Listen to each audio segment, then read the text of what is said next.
ꯂꯥꯛꯏꯕ December ꯊꯥꯁꯤꯒꯤ card reading ꯍꯥꯏꯐꯦꯠꯇꯪ ꯌꯦꯡꯃꯤꯟꯅꯔꯁꯦ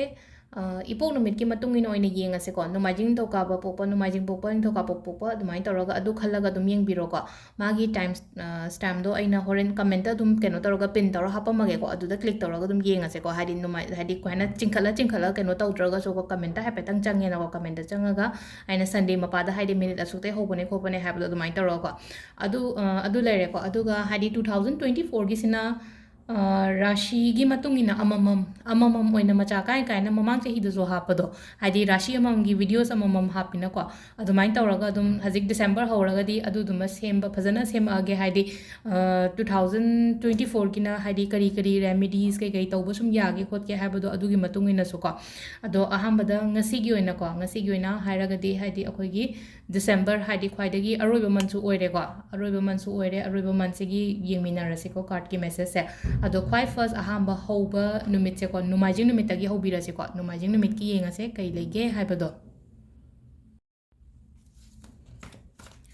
ꯈ꯭ꯋꯥꯏ ꯑꯍꯥꯟꯕ ꯅꯨꯃꯤꯠ ꯍꯥꯏꯔꯒꯗꯤ ꯁꯟꯗे ꯅꯨꯃꯤꯠꯀꯤ ꯌꯦꯡꯉꯁꯦ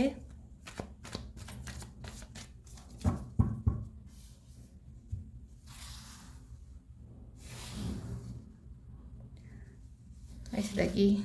ꯂꯧꯊꯣꯔꯛꯑꯒꯦ ꯀꯥꯔꯠꯁꯦ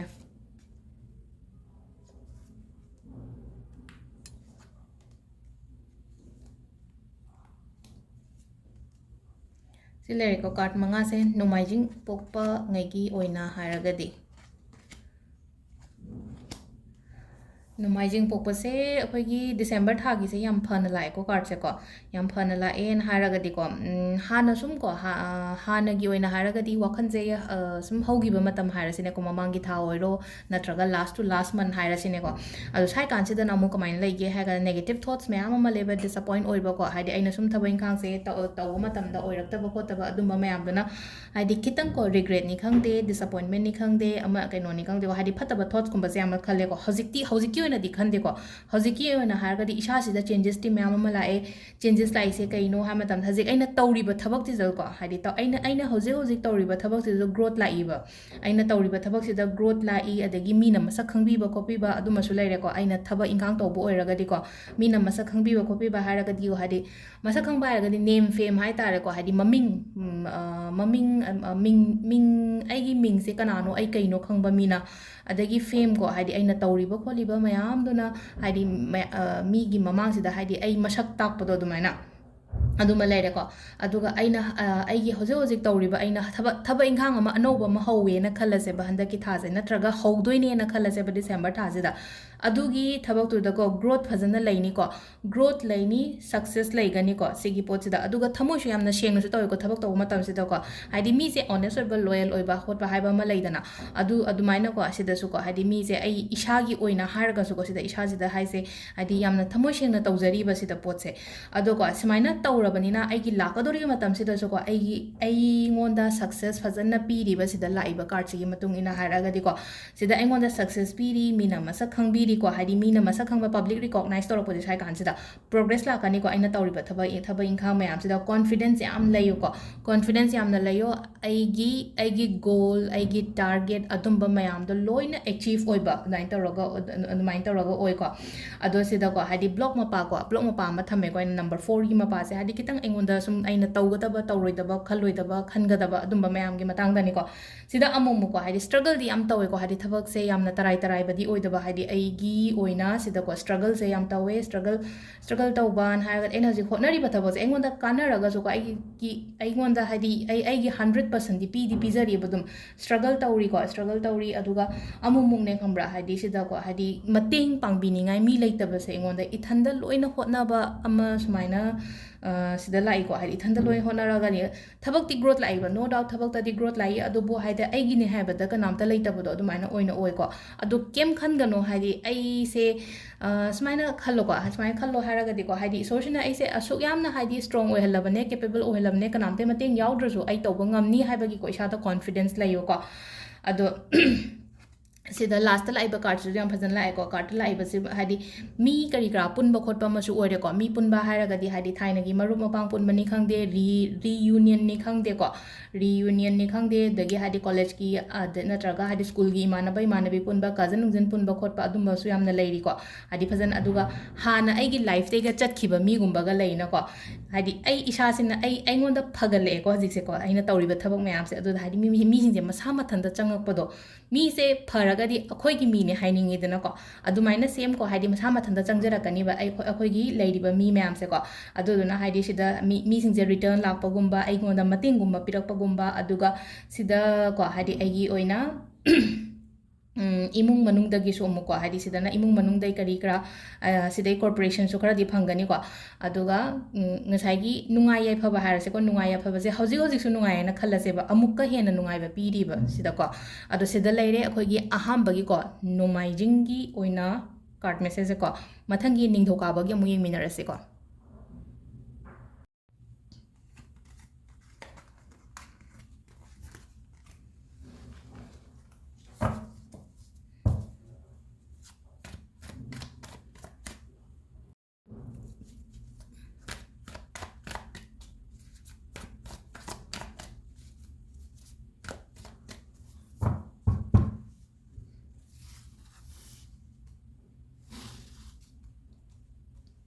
सिसेना मंडे की दिसंबर थागी करी गाइडेंस लेके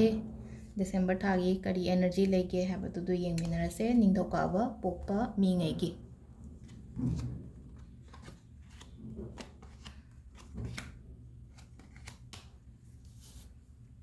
हाइफेन मानरप तौरेको हाइदि ममांगी कइनोगी अखोइगी नोमाइजिंगी येंगिबदुगा को नेगेटिव थॉट्स अदगी हाइदि को नेगेटिव थॉट्स अकीबा पाखतपा कइनो तौबा मयाम अमा लेको हानदि हजिकी ओइना हारगदि हाइदि सिगी पोत मयाम से को इसाइ थंदा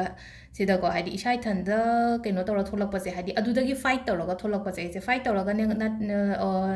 फाइट तौरगा थोलकपनि खंदे नत्रगना हाइदि रिप्लेस तौबा हेबा से हाइदि नेगेटिव थॉट्स हरि क्रा मयाम से हजिकति याम हैरे को रिप्लेस तौबा हाइदि फतबा वाखंदो इंथोगा अफबा वाखन खनबा खोटपा यामना हैरे को अदो को हाइदि फाइनेंशियल कइनोगुम्बा लेइदि को हजिक से को हाइदि अखोइगी लाइबा दिसंबर था से को दिसंबर था से हाइदि एंगोंदा थबक तौबने हारसे नत्रगा बिजनेस तौबने हारसे को थबक तौबा मिगी ओइना हारगसु नत्रगा थबक गायरगा लेबा मिगुम्बा हारगसु अपॉर्चुनिटीज लाइबा सिदा को हाइदि थबक अनोबा मा करी मा एंगोंदा न्यू बिगिनिंग अमा करी मा होवना हाइदि को सिदा अदुगा थबक बिजनेस तौबा ओइना हारगसु को प्रॉफिट लेगनी को आइना तौरिबा बिजनेस सिदा प्रॉफिट लेगनी अदुगा जॉब कुम्बा कइगुम्बा चेंज तौबा खरसु पीरि को हाइदि अखोइगी प्राइवेट फर्म दा कइदा मी थबक तौबा ओइरगदि जॉब चेंज तौरगा हाइदि अमुका हेना फाइनेंशियली कहीं ओइबसे गेन ओइबसे को फाइनेंशियली हाइदि पैसागी द खरा हेंगलकनी को इनकम की मतंग से हंदकी ओइना हारगदि हंदकी था से नहांगै था द लाअंबा इनकम दुगा हंदकी था द कानबसे खरा हेन पीरि को सिदा अदुगा अमन को हाइदि सिदा को हाइदि सिदा लाइसे हाइदि खंगौदनसु को हाइदि एंगोंदा दकलाउनसु कइनो मचंगपसु याइ को अदुगा मथंगी अमुक लाइबा कार्ड से को मथंगी लाइबा कार्ड से दुसु सिदसु चप माने को हाइपेट मा अनी सिगी मीनिंग से हाइपेट अदुम मानरे को सिदा लइसे हाइदि सिदसु न्यू अपॉर्चुनिटीज गुम्बा ग्रोथ गुम्बा लाकपा से फजना सिदा ग्रोथ गुम्बा को हाइदि की फायर एनर्जी सु लाइक को फायर एनर्जी हारगदि तौगे तौबंगमनी खोनी हाइबगी इसादा कॉन्फिडेंस से तखतना लइबा जे हाइदि फायर एनर्जी लाइसे को फायर एनर्जी लाई ग्रोथ सु लाई स्टेबिलिटी सु लाई को स्टेबिलिटी सु लाई दुगे इमोशंस करी क्रास लोइना कंट्रोल द लइबा दो हजिक से नहांगे इमोशंस कंट्रोल द लेरमद्रगसु को हानदी लेते हाइबे याइ को हाना होगेबा काचिददे हादि नहांगे इमोशन कंट्रोल लेत्रगदे अखोइना थबक तौबा मतमदा हादि चाकसंग देदना कइनोमा तौ मतमदा अइगी इमुंगी नुंगाइतबनी खंगदे अइगी पर्सनल कइनोमा द नुंगाइतबनी खंगदे अदुदुना हादि अदु नुंगाइरक्तबा मतमदा अइना अइगी थबक द फोकस तौबा ngamde अइगी करियर द फोकस तौबा ngamde नत्रगा अइगी बिजनेस द फोकस तौबा ngamde ना को हजि हाते इमोशंस करी क्रास लोइनमक कइनो द लेबसे मागी से हादि बैलेंस द फजना लेरगा कंट्रोल लेजरे अदुगा सिदा को हाइदा सिंगना तौरगे हाइबगी को तौरगे हाइबगी इशा सिदा को हाइदि यामना पांगन थौना हेना हापकपदो ओइ को सिदा ओइसे को अदुगा अमना अमुक सिदा अमुक काइ तौगे हाइदि डिस्कनेक्शन दि खितंग लेगनी को हाइदि पार्टनर गो ओइरो नत्रगा हाइदि इमुंग मनुंगी करिगी ओइना हाइरगदि को इमुंग मनुंग द खितंग हाइदि ꯃꯣꯠ ꯇꯤꯟꯅꯗꯕ ꯈꯣꯠꯇꯕ ꯑꯗꯨꯝꯕ ꯈꯔ ꯁꯥꯏꯟ ꯈꯔ ꯄꯤꯔꯤꯀꯣ ꯑꯗꯣ ꯀꯩꯝ ꯈꯟꯕꯤꯒꯅꯣ ꯁꯤꯁꯦꯀꯣ ꯍꯥꯏꯗꯤ ꯏꯠꯁ ꯖꯁ ꯑ ꯁ꯭ꯇ꯭ꯔꯒ꯭ꯂꯤꯡ ꯇꯥꯏꯝꯅꯦ ꯑꯩꯒꯤ ꯑꯗꯨꯗꯨꯅꯅꯦ ꯍꯥꯏꯅ ꯑꯗꯨꯃꯥꯏꯅ ꯈꯜꯂꯣꯀꯣ ꯑꯗꯨꯒ ꯂꯥꯁꯇ ꯂꯥꯛꯏꯕ ꯀꯥꯔꯠꯁꯤꯁꯨ ꯐꯩꯀꯣ ꯂꯥꯁꯇ ꯂꯥꯛꯏꯕ ꯀꯥꯔꯠꯁꯤꯗꯀꯣ ꯑꯦꯟꯗꯤꯡ ꯑꯣꯏꯁꯤꯜꯂꯛꯄꯁꯦ ꯑꯩꯒꯤ ꯑꯣꯏꯅ ꯆꯍꯤꯁꯨ ꯂꯣꯏꯁꯜꯂꯛꯑꯦꯀꯣ ꯆꯍꯤꯁꯨ ꯂꯣꯏꯁꯜꯂꯛꯑꯦ ꯆꯍꯤ ꯂꯣꯏꯕꯁꯤꯗꯀꯣ ꯍꯥꯏꯗꯤ ꯅꯍꯥꯟꯒꯩ ꯂꯩꯔꯝꯕ ꯄ꯭ꯔꯣꯕ꯭ꯂꯦꯝꯁ ꯑꯣꯏꯔꯣ ꯑꯃ ꯑꯣꯏꯔꯣꯀꯣ ꯍꯥꯏꯗꯤ ꯂꯣꯏꯅꯃꯛ ꯑꯦꯟꯗꯤꯡ ꯑꯣꯏꯁꯤꯜꯂꯛꯄ ꯆꯦꯟꯖ ꯂꯥꯛꯄ ꯑꯃ ꯄꯤꯔꯤꯀꯣ ꯁꯤꯗ ꯂꯥꯛꯏꯕ ꯍꯥꯏꯗꯤ ꯀꯥꯔꯠꯁꯤꯒꯤ ꯀꯩꯅꯣꯁꯦꯀꯣ ꯑꯩꯈꯣꯏꯅ ꯁꯤꯗ ꯍꯥꯏꯗꯤ ꯋꯥꯔꯗ ꯑꯃ ꯏꯔꯤꯀꯣ ꯁꯤꯗ ꯗꯦꯠ ꯍꯥꯏꯅꯀꯣ ꯗꯦꯠ ꯍꯥꯏꯔꯒ ꯍꯥꯏꯗꯤ ꯗꯦꯠ ꯍꯥꯏꯔꯒꯗꯤ ꯉꯁꯥꯏꯒꯤ ꯀꯩꯅꯣꯁꯤ ꯅꯠꯇꯦꯕ ꯗꯦꯠ ꯁꯤꯕꯒꯤ ꯗꯦꯠꯁꯤ ꯅꯠꯇꯦꯕ ꯁꯤꯗ ꯇꯥꯔꯣꯗ ꯗꯦꯠ ꯀꯥꯔꯠ ꯂꯥꯛꯑꯒꯗꯤ ꯏꯠꯁ ꯑ ꯑꯦꯟꯗꯤꯡ ꯑꯗꯨꯒ ꯆꯦꯟꯖ ꯑꯃ ꯂꯥꯛꯄ ꯅ꯭ꯌꯨ ꯕꯤꯒꯤꯅꯤꯡ ꯑꯃ ꯑꯣꯏꯕꯅꯦꯕ ꯁꯤꯗ ꯍꯥꯏꯁꯦꯀꯣ ꯑꯗꯨꯗꯨꯅ ꯑꯩꯒꯤ ꯂꯩꯔꯤꯕ ꯄ꯭ꯔꯣꯕ꯭ꯂꯦꯝꯁ ꯑꯣꯏꯔꯣ ꯅꯠꯇ꯭ꯔꯒ ꯑꯩꯉꯣꯟꯗ ꯍꯧꯖꯤꯛ ꯀꯔꯤ ꯐꯦꯁ ꯇꯧꯔꯒ ꯂꯩꯌꯦ ꯈꯣꯠꯂꯦ ꯍꯥꯏꯔꯁꯦꯀꯣ ꯁ꯭ꯄꯤꯔꯤꯆꯨꯋꯦꯜ ꯇ꯭ꯔꯥꯟꯁꯐꯣꯔꯃꯦꯁꯟꯁꯨ ꯌꯥꯝꯅ ꯐꯩꯀꯣ ꯁꯤꯗ ꯁ꯭ꯄꯤꯔꯤꯆꯨꯋꯦꯜ ꯇ꯭ꯔꯥꯟꯁꯐꯣꯔꯃꯦꯁꯟꯁ ꯍꯥꯏꯔꯒꯗꯤ ꯅꯍꯥꯟꯒꯩ ꯑꯩꯁꯦ ꯂꯥꯏꯅꯤꯡꯗꯦ ꯈꯣꯠꯇꯦꯅ ꯍꯥꯏꯕꯀꯣ ꯂꯥꯏꯅꯤꯡꯗꯦ ꯍꯥꯏꯔꯒꯁꯨ ꯍꯧꯖꯤꯛ ꯈꯛꯇꯪ ꯀꯣ ꯁ꯭ꯄꯤꯔꯤꯆꯨꯋꯦꯜ ꯈꯛꯇꯪ ꯑꯣꯏꯕꯤꯌꯣ ꯁ꯭ꯄꯤꯔꯤꯆꯨꯋꯦल ꯑꯣꯏꯌꯣ ꯍꯥꯏꯕꯅꯤꯀꯣ ꯔꯤꯂꯤꯖꯤꯌꯁ ꯑꯣꯏꯌꯣ ꯍꯥꯏꯕꯅꯤꯀꯣ ꯔꯤꯂꯤꯖꯤꯌꯁꯀ ꯁ꯭ꯄꯤꯔꯤꯆꯨꯋꯦꯜꯒ ꯍꯥꯏꯗꯤ ꯑꯥꯔꯊ꯭ꯔꯁꯦ ꯈꯛꯇꯪ ꯈꯦꯠꯅꯩꯀꯣ ꯍꯥꯏꯗꯤ ꯔꯤꯂꯤꯖꯤꯌꯁ ꯑꯣꯏꯔꯒꯅ ꯍꯥꯏꯗꯤ ꯑꯗꯨ ꯙꯔꯃ ꯑꯗꯥ ꯙꯔꯃ ꯍꯥꯏꯅ ꯃꯌꯥꯝ ꯑꯃ ꯂꯥꯛꯑꯦꯀꯣ ꯍꯥꯏꯗꯤ ꯑꯩꯒꯤꯗ ꯌꯦꯡꯉꯤꯕ ꯃꯌꯥꯝꯁꯦ ꯈ꯭ꯔꯤꯁꯇꯟꯁꯨ ꯌꯥꯎꯋꯦ ꯃꯨꯁꯂꯤꯝꯁꯨ ꯌꯥꯎꯋꯦ ꯍꯤꯟꯗꯨꯁꯨ ꯌꯥꯎꯋꯦ ꯑꯗꯒꯤ ꯃꯩꯇꯩꯒꯤ ꯀꯩꯅꯣꯁꯨ ꯂꯣꯏꯅ ꯌꯥꯎꯋꯦꯀꯣ ꯑꯗꯨꯗꯨꯅ ꯁ꯭ꯄꯤꯔꯤꯆꯨꯋꯦꯜ ꯍꯥꯏꯔꯒꯗꯤ ꯏꯁꯣꯔ ꯑꯩꯅ ꯅꯤꯡꯖꯕꯗꯨꯅꯦꯕ ꯍꯥꯏꯗꯤ ꯉꯁꯥꯏꯒꯤ ꯔꯤꯂꯤꯖꯤꯌꯁ ꯍꯥꯏꯔꯛꯑꯒꯗꯤ ꯑꯗꯨ ꯈꯣꯏꯔꯝꯕ ꯑꯗꯥ ꯈꯣꯏꯔꯝꯕ ꯁꯤꯗꯀꯣ ꯁꯤꯗ ꯍꯥꯏꯁꯦꯀꯣ ꯁ꯭ꯄꯤꯔꯤꯆꯨꯋꯦꯜ ꯇ꯭ꯔꯥꯟꯁꯐꯣꯔꯃꯦꯁꯟꯁ ꯍꯥꯏꯕꯅꯦ ꯁ꯭ꯄꯤꯔꯤꯆꯨꯋꯦꯜ ꯇ꯭ꯔꯥꯟꯁꯐꯣꯔꯃꯦꯁꯟꯁ ꯍꯥꯏꯔꯒꯗꯤ ꯏꯁꯣꯔ ꯅꯤꯡꯕꯤꯌꯣ ꯑꯩꯅ ꯅꯤꯡꯉꯤꯕ ꯑꯩꯅ ꯊꯥꯖꯕ ꯏꯁꯣꯔꯗꯣꯀꯣ ꯍꯥꯏꯗꯤ ꯐꯖꯅ ꯀꯩꯅꯣ ꯇꯧꯔꯒ ꯅꯤꯡꯕꯤꯌꯣ ꯍꯥꯏꯗꯤ ꯃꯇꯝ ꯃꯇꯨꯡ ꯏꯟꯅ ꯍꯥꯏꯔꯒꯗꯤ ꯑꯩꯈꯣꯏꯒꯤ ꯄꯨꯔꯅꯤꯃꯥ ꯂꯥꯛꯄ ꯀꯩꯅꯣ ꯂꯥꯛꯄ ꯁꯤꯒꯨꯝꯕ ꯃꯌꯥꯝꯁꯦꯀꯣ ꯅꯠꯇ꯭ꯔꯒ ꯑꯇꯣꯞꯄꯁꯨ ꯃꯌꯥꯝ ꯑꯃ ꯂꯩꯅꯀꯣ ꯍꯥꯏꯗꯤ ꯑꯩꯈꯣꯏꯒꯤ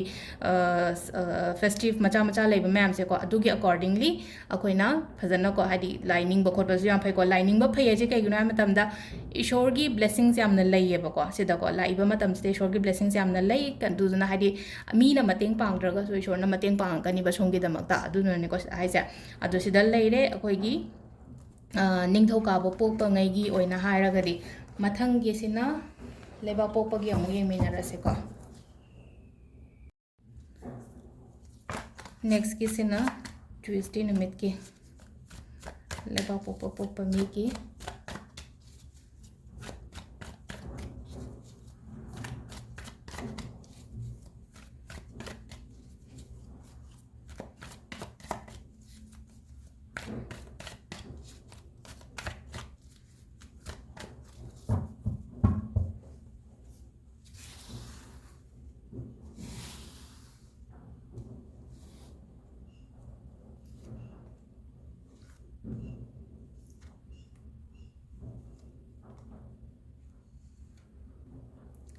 ꯁꯤꯗ ꯂꯩꯔꯦ ꯑꯩꯈꯣꯏꯒꯤ ꯀꯥꯔꯠꯁꯦꯀꯣ ꯂꯩꯕꯥꯛꯄꯣꯛꯄ ꯄꯣꯛꯄꯉꯩꯒꯤ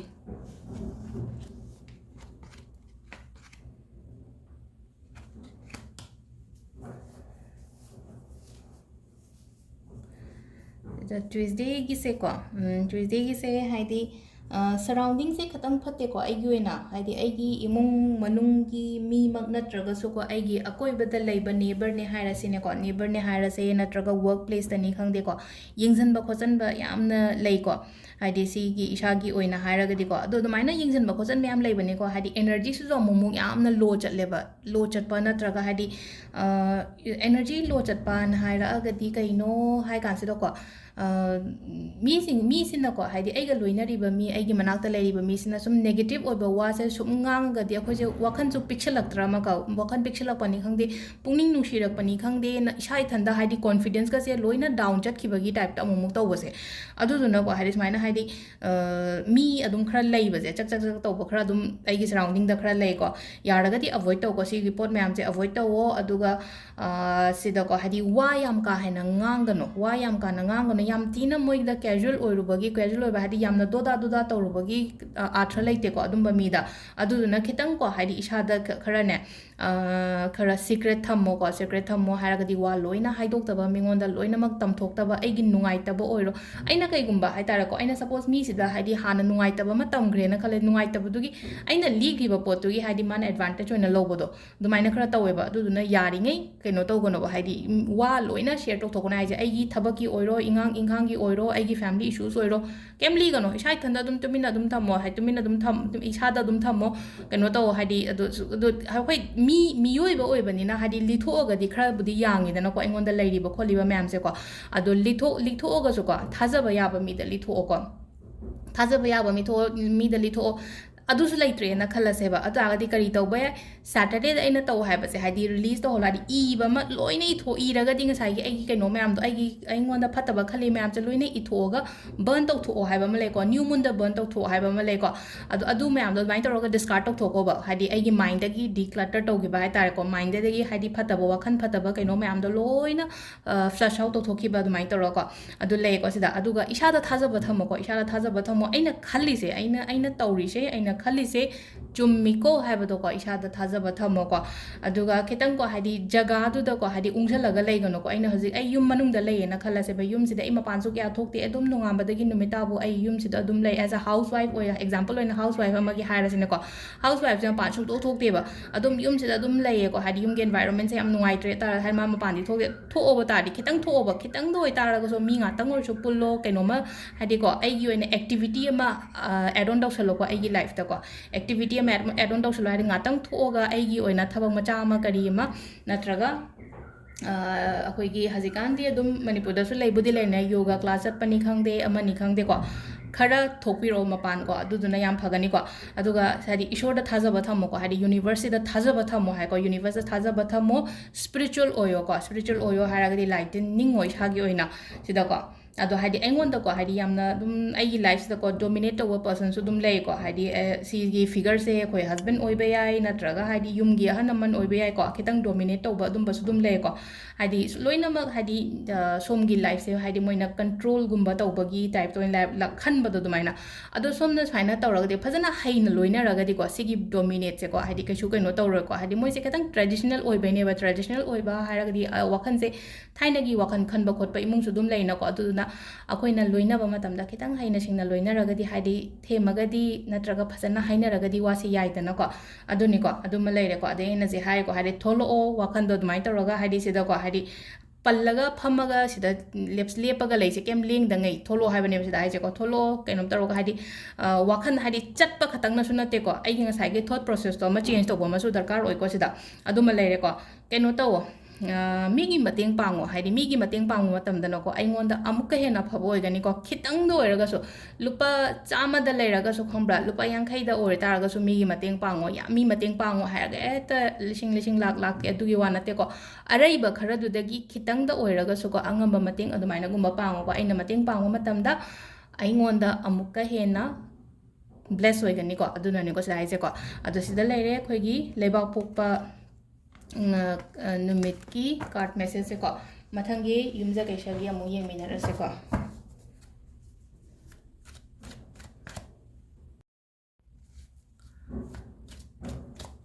ꯃꯊꯪꯒꯤꯁꯤꯅ ꯌꯨꯝꯖꯀꯩꯁ ꯅꯨꯃꯤꯠꯀꯤ ꯌꯦꯡꯉꯁꯦ ꯌꯨꯝꯖꯀꯩꯁ ꯅꯨꯃꯤꯠꯀꯤ ꯀꯔꯤ ꯒꯥꯏꯗꯦꯟꯁ ꯂꯩꯒꯦ ꯍꯥꯏꯕꯗꯣ ꯍꯟꯗꯛꯀꯤ ꯊꯥꯒꯤꯀꯣ ꯂꯥꯛꯏꯕ ꯗꯤꯁꯦꯝꯕꯔ ꯊꯥ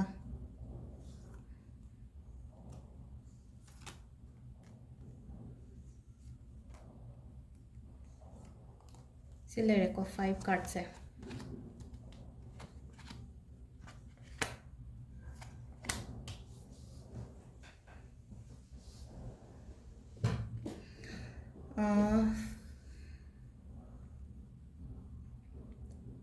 ꯌꯥꯝꯅ ꯀꯣꯝꯄꯤꯇꯤꯁꯟꯁꯀꯨꯝꯕ ꯂꯩꯔꯝꯒꯅꯤꯀꯣ ꯍꯧꯖꯤꯛꯁꯦ ꯂꯥꯏꯐꯇ ꯀꯣꯝꯄꯤꯇꯤꯁꯟꯁ ꯍꯥꯏꯗꯤ ꯇꯥꯟꯅꯕꯗꯣ ꯑꯃꯈꯛ ꯇꯥꯟꯅꯕꯅ ꯍꯥꯏꯔꯒꯗꯤ ꯃꯥꯅ ꯍꯦꯟꯕ ꯑꯩꯉꯣꯟꯗꯒꯤ ꯃꯥꯅ ꯍꯦꯟꯕ ꯅꯠꯇ꯭ꯔꯒ ꯏꯃꯨꯡꯗꯒ ꯍꯥꯏꯔꯒꯁꯨꯀꯣ ꯑꯗꯨꯝ ꯀꯣꯝꯄꯤꯇꯤꯁꯟꯒ ꯑꯗꯨꯝ ꯂꯩꯕꯁꯦ ꯑꯗꯨꯝ ꯑꯩꯒꯤ ꯏꯃꯨꯡꯃꯛꯇ ꯑꯣꯏꯔꯒꯁꯨ ꯀꯣꯝꯄꯤꯇꯤꯁꯟꯅꯤ ꯈꯪꯗꯦ ꯀꯣꯝꯄꯤꯇꯤꯁꯟ ꯄ꯭ꯂꯁ ꯀꯩꯅꯣ ꯀꯣꯟꯐ꯭ꯂꯤꯛꯀꯨꯝꯕꯁꯨ ꯑꯗꯨꯝ ꯈꯔ ꯂꯩꯈ꯭ꯔꯦꯀꯣ ꯍꯥꯏꯗꯤ ꯍꯥꯟꯅꯒꯤ ꯍꯥꯏꯔꯒꯗꯤ ꯍꯧꯖꯤꯛꯀꯤꯗꯤ ꯅꯠꯇꯦꯀꯣ ꯍꯥꯟꯅꯒꯤꯅꯤꯀꯣ ꯍꯥꯏꯗꯤ ꯀꯣꯟꯐ꯭ꯂꯤꯛꯀꯨꯝꯕ ꯂꯩꯕ ꯑꯩꯉꯣꯟꯗꯒꯤ ꯉꯝꯅꯕ ꯑꯩꯕꯨ ꯅꯝꯊꯅꯕ ꯌꯥꯝ ꯍꯣꯠꯅꯕꯗꯣ ꯃꯤꯁꯤꯡꯁꯤꯅꯀꯣ ꯑꯗꯣ ꯑꯗꯨꯃꯥꯏꯅ ꯃꯌꯥꯝ ꯑꯃ ꯂꯩꯔꯒꯁꯨꯀꯣ ꯑꯗꯨꯒꯤ ꯃꯦꯇꯔ ꯃꯌꯥꯝ ꯑꯃ ꯂꯩꯔꯒꯁꯨꯀꯣ ꯍꯧꯖꯤꯛꯁꯦ ꯌꯥꯝꯅ ꯀ꯭ꯂꯤꯌꯔ ꯑꯣꯏꯔꯛꯏꯀꯣ ꯍꯥꯏꯗꯤ ꯀ꯭ꯂꯤꯌꯔ ꯑꯣꯏꯔꯛꯄ ꯍꯥꯏꯔꯒꯗꯤꯀꯣ ꯂꯝꯕꯤꯁꯦ ꯀ꯭ꯂꯤꯌꯔ ꯑꯣꯏꯔꯛꯄ ꯅꯠꯇ꯭ꯔꯒ ꯋꯥꯈꯟꯗꯁꯨ ꯀ꯭ꯂꯤꯌꯔ ꯑꯣꯏꯔꯛꯄꯀꯣ ꯃꯦꯟꯇꯦꯜ ꯀ꯭ꯂꯦꯔꯤꯇꯤꯒꯨꯝꯕ ꯂꯥꯛꯑꯦꯀꯣ ꯑꯗꯨꯒ ꯍꯥꯏꯗꯤ ꯋꯥꯈꯟ ꯈꯟꯕꯒꯤ ꯄꯥꯋꯔꯁꯨꯀꯣ ꯌꯥꯝꯅ ꯍꯦꯟꯒꯠꯂꯦ ꯍꯥꯟꯅꯒ ꯍꯥꯏꯔꯨꯔꯒꯗꯤ ꯋꯥꯈꯟ ꯈꯟꯕꯒꯤ ꯄꯥꯋꯔꯁꯨ ꯌꯥꯝ ꯍꯦꯟꯒꯠꯂꯦ ꯍꯥꯏꯗꯤ ꯁꯤꯡꯕꯕꯨꯗꯤ ꯁꯤꯡꯉꯝꯕꯁꯨ ꯌꯥꯏ ꯀꯩꯅꯣ ꯇꯧꯔꯝꯕꯁꯨꯀꯣ ꯑꯃꯨꯛꯀ ꯍꯦꯟꯅ ꯍꯥꯏꯇꯥꯔꯦꯀꯣ ꯍꯥꯏꯗꯤ ꯃꯤꯁꯦ ꯀꯩꯅꯣ ꯇꯧꯔꯒꯗꯤ ꯍꯥꯏꯗꯤ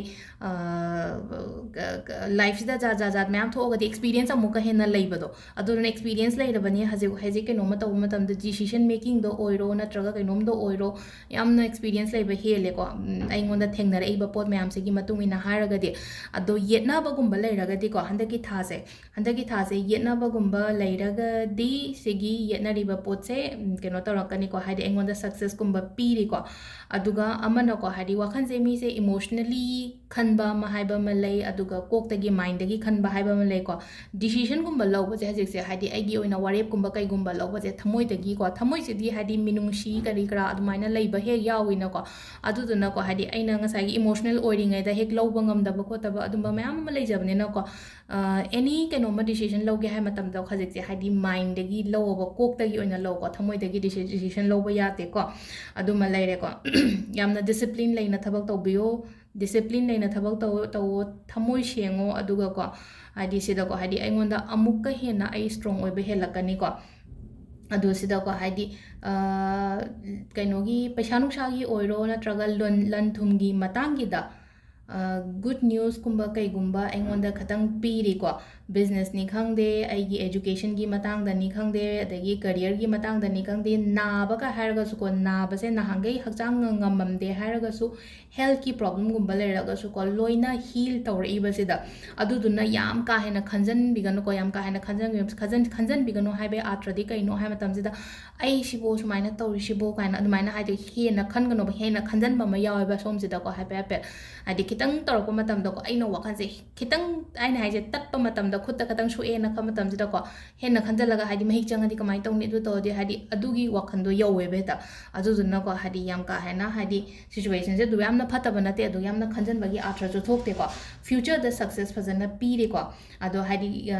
ꯄ꯭ꯔꯣꯕ꯭ꯂꯦꯝ ꯍꯤꯜ ꯇꯧꯔꯛꯄꯅꯤ ꯈꯪꯗꯦ ꯅꯠꯇ꯭ꯔꯒ ꯍꯦꯜꯊ ꯏꯁꯨꯁꯀꯨꯝꯕ ꯍꯤꯜ ꯇꯧꯔꯛꯄꯅꯤ ꯈꯪꯗꯦꯀꯣ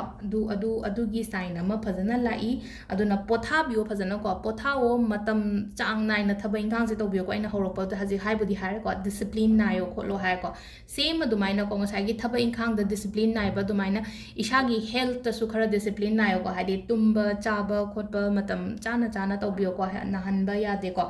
ꯑꯗꯨꯒ ꯃꯤꯅ ꯃꯦꯅꯤꯄꯨꯂꯦꯠ ꯀꯣ ꯃꯤꯅ ꯉꯥꯡꯕꯗ ꯆꯠꯄ ꯌꯥꯗꯦꯀꯣ ꯍꯥꯏꯗꯤ ꯃꯤꯅ ꯉꯥꯡꯕ ꯍꯥꯏꯔꯒꯗꯤ ꯏꯃꯨꯡ ꯃꯅꯨꯡꯒꯤ ꯃꯤ ꯑꯣꯏꯔꯣ ꯍꯥꯏꯗꯤꯀꯣ ꯑꯩꯅ ꯀꯩꯅꯣꯝꯃ ꯇꯧꯕ ꯃꯇꯝꯗ ꯍꯥꯏꯗꯤ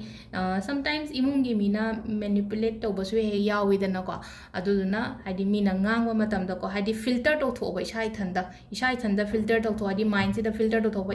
ꯃꯥꯅ ꯍꯥꯏꯔꯤꯁꯦ ꯍꯥꯏꯗꯤ ꯍꯥꯏꯗꯤ ꯁꯨꯡꯂꯧ ꯂꯧꯒꯅꯨ ꯍꯥꯏꯕ ꯅꯠꯇꯦ ꯏꯃꯨꯡ ꯃꯅꯨꯡꯅ ꯍꯥꯏꯕ ꯃꯇꯝꯗ ꯍꯥꯏꯗꯤ ꯑꯐꯕ ꯑꯦꯗꯚꯥꯏꯁ ꯑꯗꯨꯝ ꯄꯤꯕ ꯌꯥꯎꯋꯦꯀꯣ ꯑꯗꯣ ꯈꯔ ꯑꯃꯗꯅ ꯍꯥꯏꯗꯤ ꯑꯩꯅ ꯇꯧꯅꯤꯡꯉꯤꯗꯨꯒ ꯍꯥꯏꯗꯤ ꯃꯣꯏꯅ ꯇꯧꯍꯟꯅꯤꯡꯗ꯭ꯔꯤꯗꯨꯒ ꯑꯗꯨ ꯇꯥꯔꯒꯗꯤ ꯑꯩ ꯀꯩ ꯇꯧꯕ ꯇꯥꯏ ꯑꯩ ꯉꯁꯥꯏꯒꯤ ꯄꯣꯠ ꯃꯌꯥꯝꯗꯣ ꯋꯥ ꯃꯌꯥꯝꯗꯣ ꯂꯣꯏꯅ ꯐꯤꯜꯇꯔ ꯇꯧꯊꯣꯛꯄ ꯇꯥꯏꯌꯦꯕ ꯁꯤꯁꯤꯅ ꯑꯩꯉꯣꯟꯗ ꯀꯔꯥꯏ ꯐꯥꯎꯕ ꯀꯥꯟꯅꯒꯦ ꯁꯤꯁꯤꯅ ꯑꯩꯉꯣꯟꯗ ꯀꯌꯥ ꯐꯥꯎꯕ ꯀꯥꯟꯅꯔꯣꯏꯒꯦ ꯍꯥꯏꯕꯗꯨ ꯐꯤꯜꯇꯔ ꯇꯧꯊꯣꯛꯑꯒ ꯑꯗꯨꯃꯥꯏꯅ ꯇꯧꯔꯒ ꯗꯤꯁꯤꯖꯟꯒꯨꯝꯕ ꯂꯧꯕꯤꯕꯀꯣ ꯁꯤꯗ ꯍꯥꯏꯔꯤꯁꯦꯀꯣ ꯑꯗꯣ ꯁꯤꯗ ꯂꯩꯔꯦ ꯑꯩꯈꯣꯏꯒꯤ ꯌꯨꯝꯖꯀꯩꯁꯒꯤ ꯑꯣꯏꯅ ꯃꯊꯪꯒꯤ ꯑꯃꯨꯛ ꯁꯒꯣꯜꯁꯦꯟꯒꯤ ꯌꯦꯡꯃꯤꯟꯅꯔꯁꯦꯀꯣ ꯍꯥꯏꯗꯤ ꯁꯒꯣꯜꯁꯦꯟꯒꯤ ꯀꯩꯅꯣ ꯂꯩꯒꯦ ꯍꯥꯏꯕꯗꯣꯀꯣ ꯑꯩꯈꯣꯏꯒꯤ ꯂꯥꯛꯏꯕ ꯊꯥ ꯗꯤꯁꯦꯝꯕꯔꯁꯤꯒꯤ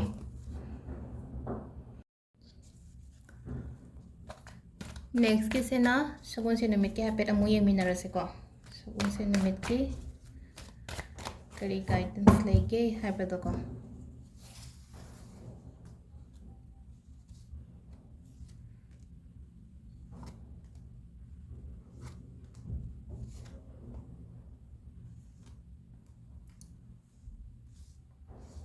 ꯁꯤꯗ ꯂꯩꯔꯦ ꯑꯩꯈꯣꯏꯒꯤ ꯀꯥꯔꯠ ꯃꯉꯥꯁꯦ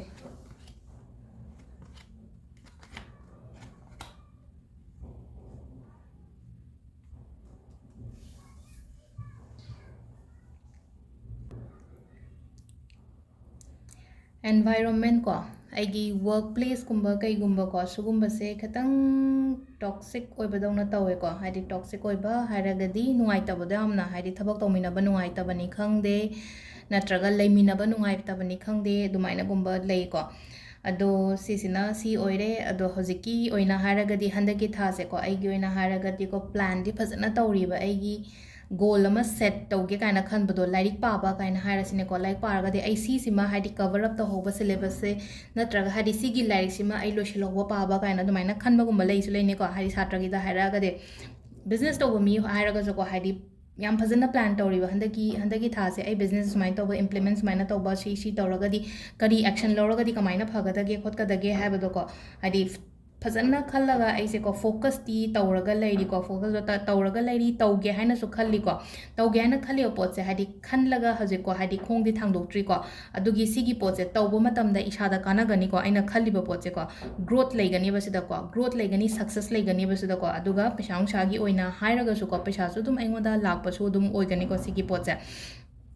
ꯌꯥꯝꯅ ꯗꯤꯁꯤꯄ꯭ꯂꯤꯟ ꯅꯥꯏꯌꯨꯀꯣ ꯁꯤꯒꯤ ꯃꯇꯥꯡꯗꯁꯨ ꯁꯤꯗ ꯂꯥꯛꯏꯁꯦꯀꯣ ꯗꯤꯁꯤꯄ꯭ꯂꯤꯟ ꯈꯛꯇꯪ ꯅꯥꯏꯌꯣ ꯑꯗꯣ ꯁꯤꯗ ꯑꯩꯅ ꯆꯠꯇꯣꯔꯤꯕ ꯂꯝꯕꯤꯁꯤꯗꯀꯣ ꯌꯥꯝꯅ ꯆꯦꯂꯦꯟꯖꯤꯡꯗꯤ ꯑꯣꯏꯒꯅꯤ ꯆꯦꯂꯦꯟꯖꯤꯡ ꯂꯩꯒꯅꯤ ꯑꯣꯕꯁꯇꯤꯀꯜꯁ ꯂꯩꯒꯅꯤ ꯊꯕꯛ ꯑꯃ ꯇꯧꯕ ꯃꯇꯝꯗ ꯍꯥꯏꯗꯤ ꯇꯔꯥꯏꯅ ꯌꯥꯝ ꯂꯥꯏꯅ ꯐꯪꯕ ꯑꯣꯏꯗꯕꯗꯣ ꯑꯗꯣ ꯁꯤꯗꯀꯣ ꯑꯩꯉꯣꯟꯗ ꯆꯦꯂꯦꯟꯖ ꯂꯩꯕ ꯍꯥꯏꯔꯒꯗꯤ ꯄꯣꯠꯁꯦ ꯃꯌꯥꯝ ꯑꯃ ꯂꯥꯜꯂꯒ ꯆꯠꯂꯛꯇꯣꯏꯅꯦꯕ ꯌꯥꯝꯅ ꯂꯥꯏꯅ ꯐꯪꯗꯕꯗꯣ ꯁꯤꯗꯀꯣ ꯌꯥꯝꯅ ꯂꯥꯏꯅ ꯆꯦꯂꯦꯟꯖꯤꯡ ꯃꯌꯥꯝ ꯑꯃ ꯂꯩꯔꯦ ꯑꯣꯕꯁꯇꯤꯀꯜꯁ ꯑꯌꯦꯠ ꯑꯄꯟ ꯀꯔꯤ ꯀꯔꯥ ꯃꯌꯥꯝ ꯑꯃ ꯂꯩꯀꯣ ꯐꯦꯃꯤꯂꯤꯒꯤ ꯏꯁꯨꯁꯇꯒꯤ ꯑꯣꯕꯁꯇꯤꯀꯜꯁ ꯂꯥꯛꯄꯅꯤ ꯈꯪꯗꯦ ꯅꯠꯇ꯭ꯔꯒ ꯍꯥꯏꯗꯤ ꯗꯨ ꯑꯣꯔ ꯗꯣꯟꯠꯁꯀꯤ ꯇꯥꯏꯞꯇ ꯌꯨꯝꯒꯤ ꯃꯤꯅꯀꯣ ꯍꯥꯏꯗꯤ ꯇꯧꯕ ꯌꯥꯅꯤ ꯌꯥꯔꯣꯏ ꯀꯥꯏꯅꯒ ꯊꯤꯡꯕ ꯈꯣꯠꯄ ꯑꯗꯨꯝꯕꯁꯨ ꯑꯗꯨꯝ ꯌꯥꯎꯔꯛꯀꯅꯤꯀꯣ ꯍꯥꯏꯗꯤ ꯏꯃꯨꯡꯒꯤ ꯏꯟꯚꯣꯜꯃꯦꯟꯁꯨ ꯑꯗꯨꯝ ꯈꯔ ꯌꯥꯎꯔꯛꯀꯅꯤꯀꯣ ꯑꯗꯣ ꯁꯤꯗ ꯑꯩꯅ ꯇꯧꯒꯗꯕꯁꯦ ꯀꯩꯅꯣ ꯍꯥꯏ ꯀꯥꯟꯁꯦ ꯖꯁ ꯁ꯭ꯇꯦ ꯐꯣꯀꯁ ꯍꯥꯏꯔꯒꯗꯤꯀꯣ ꯑꯩꯅ ꯇꯧꯗꯣꯔꯤꯕ ꯊꯕꯛꯇꯣ ꯆꯞ ꯌꯨꯡꯅ ꯈꯜꯂꯣ ꯁꯤꯗ ꯃꯥꯁꯦ ꯂꯦꯞꯄꯒ ꯌꯨꯡꯉꯒ ꯁꯤꯗ ꯈꯜꯂꯁꯦ ꯑꯩꯁꯦ ꯇꯧꯔꯒꯦ ꯍꯥꯏꯕꯒꯤ ꯏꯁꯥꯁꯤꯗ ꯀꯩꯅꯣꯝꯃ ꯂꯩꯔꯤꯅꯀꯣ ꯍꯥꯏꯗꯤ ꯄ꯭ꯂꯥꯟ ꯇꯧꯔꯒ ꯑꯩꯁꯦ ꯆꯠꯂꯒꯦ ꯍꯥꯏꯕꯒꯤ ꯔꯦꯗꯤꯗ ꯂꯩꯔꯦꯀꯣ ꯍꯥꯏꯗꯤ ꯁꯤꯗ ꯆꯠꯂꯒꯗꯤ ꯑꯩꯉꯣꯟꯗ ꯁ꯭ꯇꯦꯕꯤꯂꯤꯇꯤ ꯌꯥꯝ ꯂꯥꯛꯀꯅꯤꯕ ꯑꯩꯒꯤ ꯀꯔꯤꯌꯔꯗ ꯑꯩꯒꯤ ꯂꯥꯏꯐꯇ ꯀꯔꯤꯗꯀꯣ ꯂꯣꯏꯅꯃꯛ ꯀꯟꯇ꯭ꯔꯣꯜ ꯇꯧꯕ ꯉꯝꯃꯛꯀꯅꯤꯕ ꯏꯁꯥ ꯏꯊꯟꯗꯀꯣ ꯑꯗꯨꯅ ꯁꯤꯗ ꯀꯣꯟꯐꯤꯗꯦꯟꯠ ꯂꯩꯌꯣ ꯁ꯭ꯇꯦ ꯐꯣꯀꯁ ꯀꯣ ꯍꯥꯏꯗꯤ ꯅꯉꯣꯟꯗ ꯂꯩꯔꯤꯕ ꯑꯩꯒꯤ ꯀꯣꯟꯐꯤꯗꯦꯟꯁ ꯑꯩꯒꯤ ꯀꯦꯄꯦꯕꯤꯂꯤꯇꯤ ꯀꯔꯤ ꯀꯔꯥ ꯁꯤꯒꯨꯝꯕ ꯃꯌꯥꯝꯁꯤꯅꯀꯣ ꯑꯩ ꯁꯛꯁꯦꯁꯐꯨꯜ ꯑꯣꯏꯕ ꯉꯝꯒꯅꯦꯕꯀꯣ ꯑꯗꯣ ꯁꯝꯇꯥꯏꯝꯁꯀꯣ ꯍꯥꯏꯗꯤ ꯑꯀꯤꯕ ꯌꯥꯝꯅ ꯂꯩꯀꯣ ꯏꯁꯥꯗꯀꯣ ꯍꯥꯏꯗꯤ ꯁꯤꯗꯀꯣ ꯑꯀꯤꯕ ꯂꯩꯕ ꯃꯇꯝꯁꯤꯗ ꯀꯩ ꯇꯧꯕ ꯇꯥꯏ ꯍꯥꯏꯗꯤ ꯁꯤꯒꯤ ꯏꯃꯣꯁꯟꯁ ꯑꯣꯏꯔꯣ ꯑꯀꯤꯕ ꯑꯣꯏꯔോ ꯐꯤꯌꯔ ꯏꯃꯣꯁꯟꯁ ꯀꯔꯤ ꯀꯔꯥ ꯁꯤꯒꯨꯝꯕ ꯃꯌꯥꯝꯁꯦ ꯏꯅꯔ ꯀꯟꯐ꯭ꯌꯨꯖꯟ ꯍꯥꯏꯔꯁꯤꯅꯦꯀꯣ ꯀꯟꯐ꯭ꯌꯨꯁꯀꯨꯝꯕꯁꯨ ꯆꯠꯂꯦꯀꯣ ꯍꯥꯏꯗꯤ ꯄ꯭ꯂꯥꯟꯗꯤ ꯐꯖꯅ ꯇꯧꯋꯦꯕ ꯀꯟꯐ꯭ꯌꯨꯖꯟꯁꯨ ꯑꯗꯨꯝ ꯂꯩꯌꯦꯕꯀꯣ ꯑꯗꯨꯗꯨꯅ ꯁꯤꯒꯨꯝꯕ ꯃꯌꯥꯝꯁꯦ ꯔꯤꯂꯤꯁ ꯇꯧꯍꯟꯕ ꯍꯩꯕ ꯔꯤꯂꯤꯁ ꯇꯧꯍꯟꯕ ꯍꯥꯏꯔꯗꯤ ꯑꯀꯤꯕ ꯍꯥꯏꯔꯒꯗꯤ ꯑꯀꯤꯕꯗꯣ ꯆꯠꯍꯜꯂꯣꯕ ꯑꯩꯉꯣꯟꯗꯒꯤ ꯍꯥꯏꯗꯤ ꯀꯃꯥꯏꯅ ꯇꯧꯔ ꯆꯠꯍꯟꯒꯗꯒꯦꯅ ꯍꯥꯏꯔꯒꯗꯤ ꯋꯥꯈꯟꯁꯦ ꯈꯤꯇꯪ ꯈꯔꯀꯣ ꯃꯥꯏꯟꯗꯣ ꯗꯥꯏꯚꯔꯠ ꯇꯧꯔꯛꯄꯅꯤ ꯈꯪꯗꯦ ꯃꯤꯉꯣꯟꯗꯒꯤ ꯒꯥꯏꯗꯦꯟꯁ ꯂꯧꯕꯅꯤ ꯈꯪꯗꯦ ꯑꯗꯨꯃꯥꯏꯅ ꯇꯧꯔꯒ ꯏꯃꯣꯁꯟꯁ ꯍꯥꯏꯔꯁꯤꯅꯦꯀꯣ ꯏꯃꯣꯁꯟꯒꯨꯝꯕꯁꯦ ꯍꯥꯏꯗꯤ ꯃꯤꯉꯣꯟꯗ ꯀꯌꯥ ꯍꯥꯏꯗꯣꯛꯄ ꯉꯝꯗꯕꯗꯣ ꯑꯩꯉꯣꯟꯗ ꯅꯨꯡꯉꯥꯏꯇ꯭ꯔꯤꯕ ꯑꯩꯉꯣꯟꯗ ꯀꯔꯤ ꯐꯤꯜ ꯇꯧꯔꯤꯒꯦ ꯈꯣꯠꯂꯤꯒꯦ ꯍꯥꯏꯕꯁꯦꯀꯣ ꯃꯤꯉꯣꯟꯗ ꯍꯥꯏꯔꯨꯔꯒ ꯃꯥꯅ ꯇꯥꯅꯤꯡꯒꯗ꯭ꯔꯅꯦ ꯑꯗꯨꯒ ꯍꯥꯏꯗꯤ ꯏꯁꯥꯁꯤꯗꯀꯣ ꯍꯥꯏꯗꯤ ꯑꯗꯨꯁꯨ ꯂꯣꯏꯅ ꯁꯦꯌꯔ ꯇꯧꯅꯤꯡꯗꯦꯕ ꯏꯊꯟꯗ ꯂꯣꯏ ꯂꯣꯠꯁꯤꯜꯂ ꯊꯝꯕꯗꯣ ꯁꯤꯒꯤ ꯄꯣꯠ ꯃꯌꯥꯝꯁꯦ ꯂꯣꯏꯅ ꯍꯤꯗꯟꯗ ꯂꯩꯕꯒꯤ ꯇꯥꯏꯞꯇ ꯑꯃ ꯇꯧꯔꯦꯀꯣ ꯑꯗꯨꯅ ꯁꯤꯗꯁꯨ ꯔꯤꯂꯤꯁ ꯇꯧꯍꯜꯂꯣꯀꯣ ꯍꯥꯏꯗꯤ ꯏꯃꯣꯁꯟꯁꯦ ꯍꯥꯏꯗꯤ ꯋꯥꯔꯤ ꯂꯤꯊꯣꯛꯄꯅꯤ ꯈꯪꯗꯦ ꯃꯤꯉꯣꯟꯗ ꯑꯩꯅ ꯊꯥꯖꯕ ꯌꯥꯕ ꯃꯤ ꯑꯃꯗꯀꯣ ꯂꯣꯏꯅꯃꯛ ꯑꯗꯨꯒ ꯏꯅꯔ ꯀꯟꯐ꯭ꯌꯨಷꯟꯒꯨꯝꯕ ꯂꯥꯛꯄꯁꯦꯀꯣ ꯁꯤꯗ ꯑꯩꯈꯣꯏꯅ ꯒꯥꯏꯗꯦꯟꯁꯀꯨꯝꯕ ꯂꯧꯕ ꯌꯥꯏꯀꯣ ꯒꯥꯏꯗꯦꯟꯁꯀꯨꯝꯕ ꯂꯧꯕ ꯍꯥꯏꯔꯒꯗꯤ ꯆꯦꯔꯣꯒꯨꯝꯕ ꯌꯦꯡꯒꯦꯔꯥ ꯅꯠꯇ꯭ꯔꯒ ꯍꯥꯏꯗꯤ ꯃꯤꯉꯣꯟꯗꯒꯤ ꯀꯩꯅꯣꯝꯃ ꯍꯥꯏꯗꯤ ꯃꯤꯉꯣꯟ ꯍꯥꯏꯔꯒꯗꯤ ꯑꯩꯒꯤꯗꯃꯛꯇ ꯋꯦꯜ ꯋꯤꯁꯔ ꯂꯩꯔꯝꯒꯅꯤꯅ ꯑꯩꯒꯤ ꯂꯥꯏꯐꯇ ꯑꯩꯒꯤ ꯏꯃꯥ ꯏꯄꯥꯅꯤ ꯈꯪꯗꯦ ꯏꯆꯤꯟ ꯏꯅꯥꯎꯗꯅꯤ ꯈꯪꯗꯦ ꯏꯆꯦꯗꯅꯤ ꯈꯪꯗꯦ ꯗꯗꯥꯗꯅꯤ ꯈꯪꯗꯦ ꯑꯃꯨꯛ ꯑꯩꯒꯤ ꯋꯦꯜ ꯋꯤꯁꯔꯗꯨꯗ ꯍꯪꯉꯣꯕ ꯍꯥꯏꯗꯤ ꯑꯩꯅ ꯁꯤ ꯀꯟꯐ꯭ꯌꯨꯁ ꯂꯩꯁꯦ ꯑꯩ ꯁꯤ ꯇꯧꯕꯅ ꯐꯒꯗ꯭ꯔꯥ ꯇꯧꯔꯣꯏꯗ ꯍꯥꯏꯗꯤ ꯃꯣꯏꯒꯤ ꯑꯣꯄꯤꯅꯤꯌꯟ ꯄꯤꯔꯛꯀꯅꯤꯅ ꯍꯥꯏꯗꯤ ꯑꯩꯒꯤ ꯋꯦꯜ ꯋꯤꯁꯔ ꯑꯣꯏꯕꯅꯤꯅ ꯑꯩꯒꯤ ꯐꯠꯇꯅꯕꯨꯗꯤ ꯀꯩꯁꯨ ꯍꯥꯏꯔꯣꯏꯅ ꯑꯗꯨꯗꯨꯅ ꯍꯥꯏꯗꯤ ꯑꯗꯨꯝꯕꯗꯒꯤ ꯀꯩꯅꯣ ꯂꯧꯕꯤꯕ ꯌꯥꯏꯀꯣ ꯑꯗꯣ ꯁꯤꯗꯁꯨ ꯑꯩꯈꯣꯏꯒꯤꯀꯣ ꯁꯤ ꯂꯥꯛꯏꯁꯦ ꯑꯌꯦꯠ ꯑꯄꯟꯒꯨꯝꯕ ꯂꯩꯔꯒꯗꯤꯀꯣ ꯑꯌꯦꯠꯄꯟꯒꯨꯝꯕ ꯂꯩꯔꯒꯗꯤ ꯁꯤꯗꯀꯣ ꯌꯦꯠꯅꯔꯒ ꯂꯩꯕꯁꯦ ꯍꯟꯗꯛꯀꯤ ꯊꯥꯗꯗꯤ ꯐꯗꯤ ꯐꯩꯀꯣ ꯑꯗꯣ ꯁꯤꯗ ꯌꯦꯠꯅꯗꯒꯤ ꯁꯤꯗꯀꯣ ꯍꯥꯏꯗꯤ ꯑꯃꯅ ꯑꯃꯨꯛ ꯀꯩꯅꯣ ꯍꯥꯏꯕꯁꯤꯗ ꯀꯣꯛꯇꯒꯤ ꯗꯤꯁꯤꯖꯟ ꯂꯧꯕꯁꯤꯗꯁꯨ ꯍꯥꯏꯗꯤ ꯃꯃꯥꯡꯒꯤ ꯀꯥꯔꯠꯇꯁꯨ ꯑꯃ ꯂꯥꯛꯈ꯭ꯔꯦꯀꯣ ꯗꯤꯁꯤꯖꯟ ꯃꯦꯀꯤꯡꯒꯨꯝꯕ ꯇꯧꯕꯁꯤꯗꯀꯣ ꯃꯥꯏꯟꯗꯒꯤ ꯑꯣꯏꯅ ꯗꯤꯁꯤꯖꯟ ꯂꯧꯕ ꯍꯥꯏꯗꯤ ꯑꯩꯒꯤ ꯊꯃꯣꯏꯗꯒꯤ ꯅꯠꯇꯕ ꯃꯤꯁꯦ ꯏꯃꯣꯁꯅꯦꯜ ꯑꯣꯏꯔꯒꯗꯤ ꯗꯤꯁꯤꯖꯟ ꯂꯧꯕ ꯉꯝꯗꯦꯕ ꯑꯩꯅ ꯇꯧꯒꯦ ꯀꯥꯏꯅ ꯍꯥꯏꯔꯒꯁꯨ ꯃꯤꯉꯣꯟꯗ ꯀꯩꯅꯣꯝꯃ ꯍꯥꯏꯒꯦ ꯀꯥꯏꯅ ꯅꯨꯡꯉꯥꯏꯇꯗꯅ ꯑꯗꯨꯝ ꯇꯣꯛꯑꯒ ꯑꯗꯨꯝ ꯂꯩꯕꯗꯣ ꯍꯥꯏꯗꯤ ꯑꯩꯒꯤꯗꯤ ꯊꯕꯛꯇꯤ ꯊꯕꯛꯅꯦ ꯑꯗꯣ ꯃꯉꯣꯟꯗ ꯍꯥꯏꯗꯤ ꯍꯥꯏꯅꯤꯡꯉꯦ ꯑꯗꯣ ꯍꯥꯏꯗꯤ ꯃꯥꯏ ꯃꯑꯣꯡꯁꯦ ꯎꯕꯗ ꯑꯩ ꯍꯥꯏꯕ ꯉꯝꯗ꯭ꯔꯦ ꯀꯥꯏꯅ ꯈꯟꯕꯗꯨꯗꯨꯅ ꯍꯥꯏꯗꯤ ꯀꯩ ꯇꯧꯕ ꯇꯥꯏ ꯍꯥꯏꯗꯤ ꯑꯩ ꯃꯥꯏꯟꯗꯒꯤ ꯋꯥꯈꯟꯁꯦ ꯈꯟꯕ ꯇꯥꯏꯕ ꯀꯣꯛꯇꯒꯤ ꯑꯣꯏꯅ ꯈꯜꯂꯒ ꯑꯗꯨꯃꯥꯏꯅꯒꯨꯝꯕ ꯇꯧꯕꯤꯕꯀꯣ ꯑꯗꯣ ꯁꯤꯗ ꯂꯩꯔꯦ ꯑꯩꯈꯣꯏꯒꯤ ꯀꯩꯅꯣꯒꯤ ꯑꯣꯏꯅ ꯍꯥꯏꯔꯒꯗꯤꯀꯣ ꯁꯒꯣꯜꯁꯦꯟ ꯅꯨꯃꯤꯠꯀꯤꯀꯣ ꯑꯗꯣ ꯃꯊꯪꯒꯤ ꯏꯔꯥꯏ ꯅꯨꯃꯤꯠꯀꯤ ꯑꯃꯨꯛ ꯌꯦꯡꯃꯤꯟꯅꯔꯁꯦ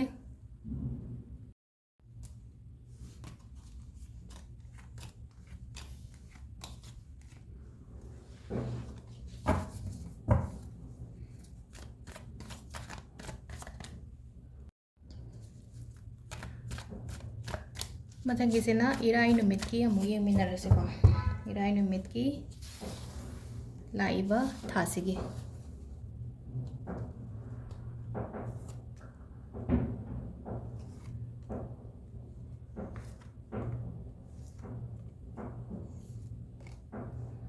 ꯁꯤꯗ ꯂꯩꯔꯦ ꯑꯩꯈꯣꯏ ꯀꯥꯔꯠ ꯃꯉꯥꯁꯦꯀꯣ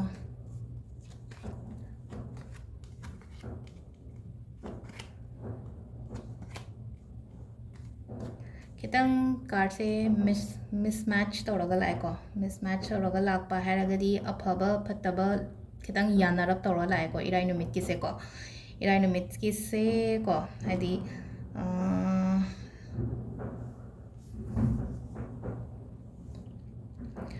इराई नुमित की से कमायना नो हाई कांसिदा खर चेक्शन बियो को खतंग जो चेक्शन बियो चेक्शन लगा सु को हाइदी सिदा आइना समाइना हाई तारे को हाइदी नेगेटिव पॉजिटिव अनिमक मिक्स तौरगा लाएबा को हाइदी समना हाइबा नुपी मचा ने काइना हाइरसे को नुपी मचा ओरगा हाइदी अदुदा यान होरगे को समाइना नुपी मचा गुम्बने का हाइरगा सु खतंग चेक्शन बियो हाइदी रिलेशनशिप करी क्राश गुम्बा मैम से दई को हाइदी मी सिंगसिना हाइदी को हाइदी यामना एडवांटेज गुम्बा लौरकनी को अदुगी मतंग दा दुमाइना गुम्बा लई को हाइदी टावर का चे कोइना को हाइदी सम काइंड ऑफ सडन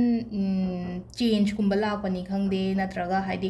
थोनिंगदब पोट कुंबा एक थोकपदो अदुदुना हाइतेगा सिदा थोनिंगदब पोट थोकपा हाइबनिना हाइदी थोअंदनब तौतारेना कमाइ तौरगा हाइदी सोइदनब ngamदनब हाइतारेको अदुदुना हाइदी अइना कै तौबा ताइ सोइबा ngamबसे सुगुम्बा मयामसे तौदनबको हाइदी कैसु नतबदगा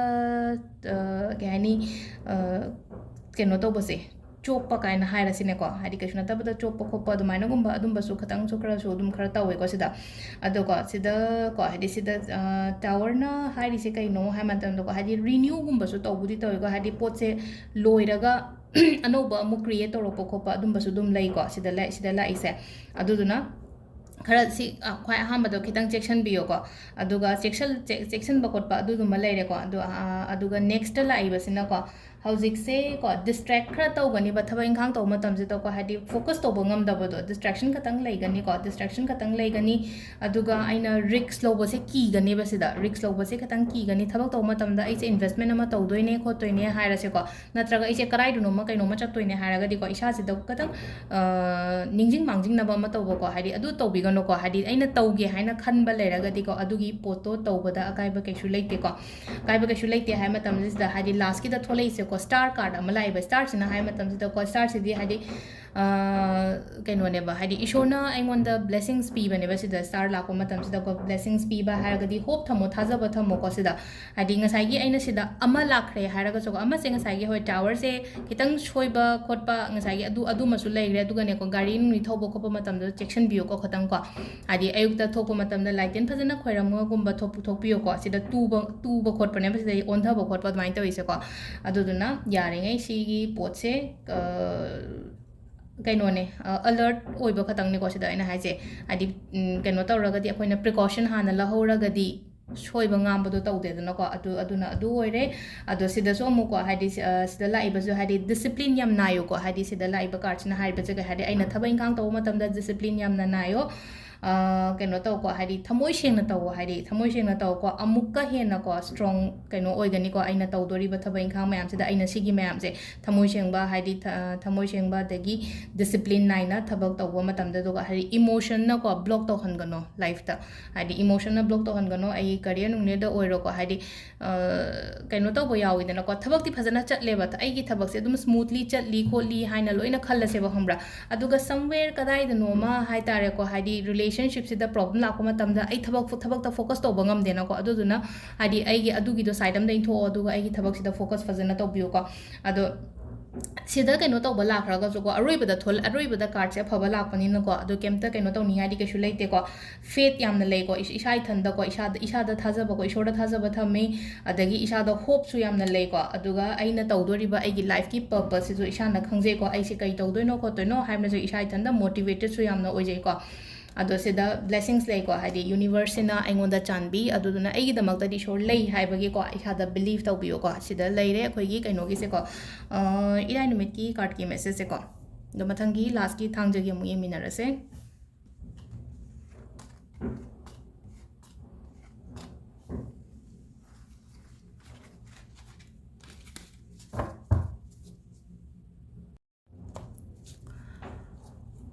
अरोइबगी थांगज नुमित की से अमु येंगसे को लास्ट की नुमित अरोइब नुमित थांगज दो सैटरडे पोपंगी ओइना करी गाइडेंस लेगे हंदक थागी पुलप येंगमिनरसे थांगज नुमित से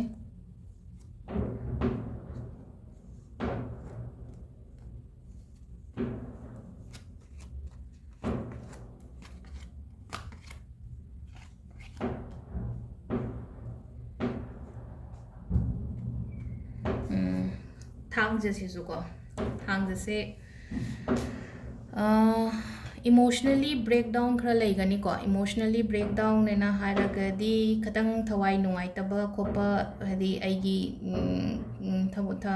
kaino sida laise ko hadi sida heartbreak oibagi tawboi card ama laise ko thmai tor lai ko aduduna hadi si se ngasai gi engonda nungaitaba leiraga su ko upset oibado hadi reason ama natraga ama la ko matamda engonda upset oibani khangde natraga aido mi na ko hadi emotionally engonda ko hadi oida padaba gumba tor not only ngasai hadi couple khatangi wasuna tabido ko hadi workplace tani khangde na traga thabak tomina bade khangde karbar tomina bade khangde yam thajadana ga sum aingonda nungai taba keno gumba dumaina khra piri ko ado temporary ni ko sise hadi temporary ne hara ga disida card sida ko khoina lechin gumba thaba khotpa oise lechin hai sida bu hadi kuina jaga amada lepaga firm oiraga leitena paithokina ko aduduna same ko hadi nungai taba leraga su ko haji horoko matamda khitang nungai traga su ko soilong mangini ko adugi pot mayam do aduga sigi ko hadi amana amu problems kumba leramaga di problem se phagala I heal tawrai anaba hairasni ko naba khotpa leraga su naba mayam do hadi anaba do heal tawrai basida hadi tamna phagalapani ko de wakhan phataba yamna khangan mami oitaraga ju hojikandi phana khanba heiba adumaina ko aduga hadi solutions loina lakani ko hojik lakadori matam sida aigi problem se ko ai ngonda hoje problems le na khala se ba ai ngonda hoje problem le raga di adugi solution phajana lakani ko adu sida nga sai gi sigi mapa sida lai se khoi gi khitang card che kaino di oi negative oi raga so hadi kaino di message ti phajana piri ba sida overcome tawra tholak pase pot amadagi ko pot amadagi overcome tawra tholak pa hadi akiba dagi overcome tawra tholak pa ni khangde phattaba pot amadagi phagalakpa adumaina oina oi ko hadi block ma pasida laise hadi negative oiba card lakpane negative ki opposite meaning oidune ba opposite meaning aina haira agadi kamai to gatta kamai no hai kansida ai se nahange hidak ka yamna thakpa khotpa mine kaina khalase ba atagadi hidak thapka je thadorok patam tamna ko hidak thapko gumba hadi addiction gumba ko aingonda phatte haiba poche adum tawba aina dum adu aina dum tawba matam sida ko phatte haiba poche adu hojik ki oina hairagadi kaino hai matam isai thanda khangzaraga e sije tawba yade ko khote ko haina dumain tro ko aduga next ko hadi next lakadori bo ko hadi January February March sai kansida ko sai kansida yam phagani ko hadi progress yamna lakani ko sigi matam sida hojik se aina haise ko heal di tawba hore en hai ko aigi problems kum bale ramaga su aido phagala I aduduna hadi January February March sida ko amukka hina progress lakpani khangde adraga hadi chatpa khotpa adumba su mayam piri ko hadi chatpa haragadi lamda kaida chatpa aduga aingonda opportunities amukka hina lakpa se hadi khudong chaba amu hina lakpa se ko thabak ka relate oina adagi amasu lay ko hadi foreign daga chat ke kaina ga plan to bole raga de ko adu dum so sigi oina di chat pagi keno se mathang chahi se piri ko hadi foreign trip kumbaga akoina chat ke kaina ga plan to raga lebo ta di foreign trip ni khangde foreign de studies to ni khangde ko natraga job ni khangde ko adu dum di piri ko sida ado hadi sida kitang ko hawbada nungai traga su loirakpa matamda di loina phagani ko aduga hana leramba nungai taba hana leramba phataba energy ni harase ko phataba energy ni harase natraga hadi mina kainom tokslakpa matamda hadi akhoidagi hojikti yam ka hena changroi ba dudo hadi surrounding phataba matamda hadi phat sum wakhanda ga khanba laina ko manasina aingonda smain toro amba ya khoi mungda smain toro amba ya haba ma'am do adugi pot ma'am do kai haini mayak to hanbani khangde loibani khangde dumaina oina oibudu ending oisilakpa se ko prop kaino se ko ado sida leire khoigi handaki December thagi card message se ko ma'am ado kitang soiba ngam ba yawra ga su ko hadi ma'am sum video se continue oina makpani na haibada kitang soigra su waro bigano ko thank you